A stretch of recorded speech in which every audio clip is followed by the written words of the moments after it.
The Islamic police force in Kano, a Muslim-majority state in Nigeria, has raised eyebrows after it ordered shops to only use headless mannequins to advertise clothing. With the head on it looks like a human being, he added.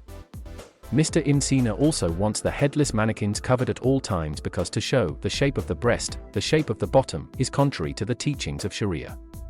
Kano is one of 12 states in the Muslim-majority north that practice Islamic law. The legal system is supposed to apply only to Muslims. But in reality, non-Muslims come under pressure to adhere to the Hizbah's rulings, including the ban on full-bodied mannequins. We have received lots of calls and messages from those who say they disagree with the order, said Moses Ajibo, a radio talk show host in Kano City, the second biggest in Nigeria. Traders at Sabon Gari, a Christian-dominated part of Kano State, also expressed their displeasure with the Hizbah's order. Shop owner Chinedu Anya said that displaying clothes on a headless mannequin would reduce their attractiveness to passers-by and affect his business. Mr. Ibn-Sina and his officers, who number in the thousands, and are made up of both men and women, have not yet gone shop to shop to enforce the ban. Nevertheless, there are concerns that it adds to the list of the Hizbah's pronouncements that clash with secularism and modernity. Last week Mr. Ibn-Sina criticized photos from the bridal shower of Zahra Bayero, the fiancée of President Muhammadu Buhari's son, Yusuf.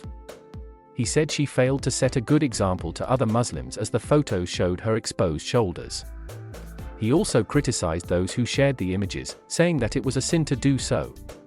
Last year, Mr. Ibn-Sina's officers shaved off the mohawk hairstyles of young men on the pavements of Kano City, and he also chastised others for wearing low-hung trousers. Mr. Ibn-Sina also barred the use of the term Black Friday to advertise sales, saying that Friday was a holy day in Islam. He was largely ignored by radio stations and shopping malls, and they faced no sanctions. Residents also received a warning against performing a dance from South Africa, where participants theatrically fell to the ground, that went viral on social media last year. While many Muslims in Kano back the Hizbah's orders, a handful of younger Muslims believe that its interpretation of some of the teachings of Islam, such as on mannequins, is wrong. Islam forbids idolatry, but the hadith is clear on Allah judging your intentions. Unless you are bowing down to a mannequin, it can't be seen as a sin, said a Muslim cleric who did not want to be named. But many senior Muslim clerics, such as Hulaira Murea of the Islamic Council of Nigeria, say the position of the Hizbah on the mannequins is correct, as Islam is against carving human statues, whatever name you want to call it. While the announcement in Kano is the first in Nigeria, there have been attempts in other mainly Muslim countries to restrict the use of mannequins. In 2009, Iranian police warned shopkeepers not to display female mannequins with bodily curves or without a hijab. In 2010, Palestinian Islamist group Hamas ordered the removal of scantily clad mannequins and pictures of models in underwear from clothing shops in the Gaza Strip. At the time, Hamas said the rules were to protect public morality.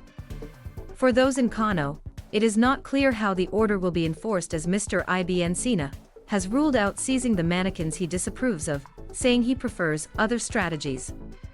Muslim cleric Mr. Murea wants non-Muslims, protected by Nigeria's constitution, to challenge the Hizbah's ruling on mannequins in court, saying a line needs to be drawn under its efforts to force them to abide by Islamic law. But to oppose the Hizbah could be a matter of life, death and money. More than 100 people were killed during riots to protest against the decision of the Kano state government to adopt Sharia law 11 years ago. More recently, trucks carrying alcoholic beverages belonging to non-Muslims were destroyed and bars were raided by the Hizbah after it accused owners of corrupt acts. The consumption of liquor is forbidden in Islam. Kano's Hizbah is no different from those in other Muslim-majority states in Nigeria. But it has a higher public profile because of the personality of Mr. Ibn-Sina. Those who know him say he is a showman who craves the limelight. He tends to go around Kano City with a media entourage to issue orders. But for him, he is only doing his job. Last year the commander caused a stir when he hired kung fu experts to train the Hizbah officers in close combat, as they do not carry arms. There was an elaborate show, to the public's amusement, to demonstrate the usefulness of the martial arts. As for the mannequins with heads, their days may be numbered in Kano. But it is still not clear if Mr. Ibn-Sina will soon turn his attention elsewhere and so leave them intact.